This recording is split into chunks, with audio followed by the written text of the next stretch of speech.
Welcome back, and time to tantalize your taste buds. And while Hollywood has been highlighting the best of Asian culture in movies for years, my next guest is on a life-changing mission to do the same through food. Jing Gao is bringing some of China's mouth-watering flavors to the mainstream. Based in LA but born in Chengdu, Jing is the founder and CEO of Fly By Jing, and no, it's not an airline. The chef turned entrepreneur's biggest product is her Sichuan chili crisp. Inspired by her time in Shanghai and with ingredients from her home city, the chili oil contains 18 different ingredients, and it's become a viral sensation on Amazon, along with her other pantry staples. Jing's food journey helped her regain part of her true identity, including her real name, after calling herself Jenny for many years. She's overcome huge challenges with investments, supply chains, and I think old-fashioned attitudes about Chinese food. And it took just one article in the New York Times to help propel her business. And now, in her new book, which combines her recipes and her stories, we can all learn more about her mission. And I'm very pleased to say Jing Gao joins us live. Jing, fantastic to have you on the show. This is sort of 5 years, but also 30 years in the making if we include all the time you spent abroad. And I think the journey you've personally been through to bring this food to us. Just explain the mission of your company. Yes, so my mission at Fly By Jing is to evolve culture through taste and expand palates and minds. And that's what we do every day through our sauces. So our chili crisp, which really popularized this form of hot sauce that's very popular in China, but here in the US, along with a lot of other delicious flavors and condiments from my hometown. I think, and that's the key, one of the things that captured me when I sort of read about this and I read about your journey was the fact that you began, and you still do, source your ingredients in your hometown. Talk to me about the importance of that just in terms of the flavors. And I know there's multiple different ingredients, 18 different ingredients. It's incredibly fragrant, but it's also about being true, I think, to your heritage.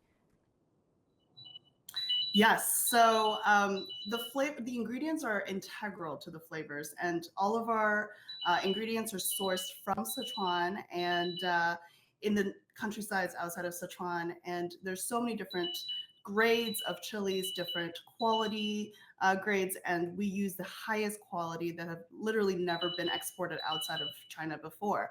And I think that makes it inherently unique product and a taste that really can't be replicated. I'm very excited. Is something cooking in the background? What's the beep beeping? Do you want to stop that? Is that your phone or is that, I'm anticipating something burning in the background. Okay, good. Okay, it's under control. Can we talk about you've had many challenges. The pandemic obviously presented a challenge, not only I think for perhaps some of the cultural biases that came to the forefront with concerns over Chinese food, the cost of Chinese food. You've also faced challenges of sort of bias with investors too. Just give me a sense of what some of the toughest moments have been in building this business, trying to defeat the bias, I think, which is part of what you're overcoming, whether that's on price or culture, I think, at its core. Yeah. So the reason why I started Fly By Jing was because I saw that there was a lack of high quality Chinese food options on the market. And there's a reason for that. There's been this perception over, probably centuries in the West that Chinese food is, low quality, maybe not worth paying for. And so as a result, there's been a lack of high quality products exported to the West. And so I really wanted to change that and bridge the gap because I knew just how high quality, Chinese flavors can be. And there was this perception gap. And so when I first launched Fly By Jing's chili sauces, I wanted to make sure that the cost or the price actually reflected the value of the incredibly high quality ingredients inside.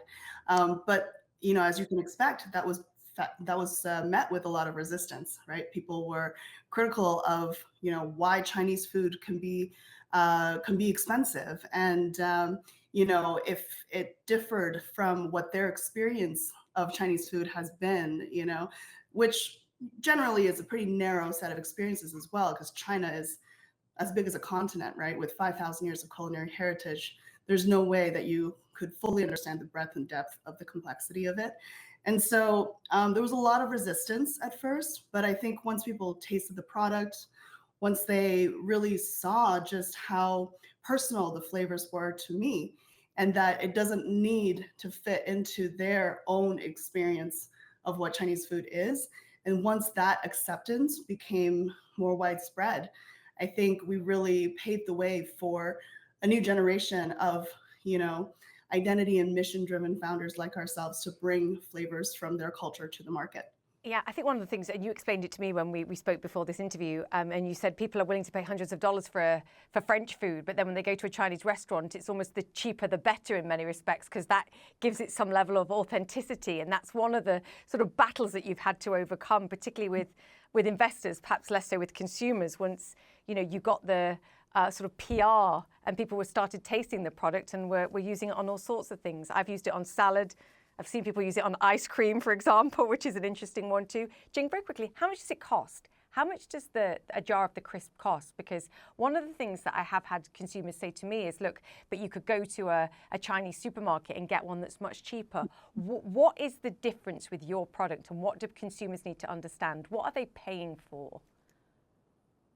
Traditionally, the products you find on the mass market on grocery store shelves, they're from massive companies that were also told that people in the West are not willing to pay more than $1 or $2 for their products, right? And so as a result, of course, they're going to be putting in lower quality products or ingredients in order to meet that threshold. For us, and these are also like some of the largest companies on the market that are able to even do so in the first place.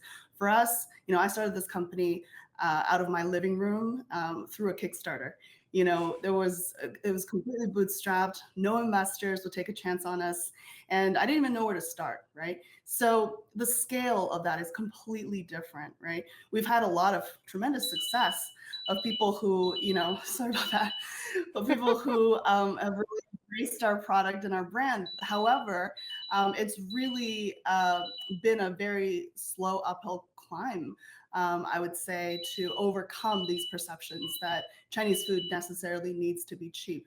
So our product, we launched initially with a $15 jar of chili sauce, but I'm really proud to say that we've worked super hard, through the supply chain to bring the costs down. And this year we are actually able to lower our prices in market by almost 30%. So I'm really proud of that. Wow. Okay, interesting. Well, I've got so many more questions for you, because I know other entrepreneurs have come to you and said, how have you made this happen and how are you doing it? But we'll continue this conversation. I'm going to let you go, and you can work on the pinging. It's like a hello mum moment. Jing Gao, great to have you on. Thank you so much, and thank you for sharing your experiences with us.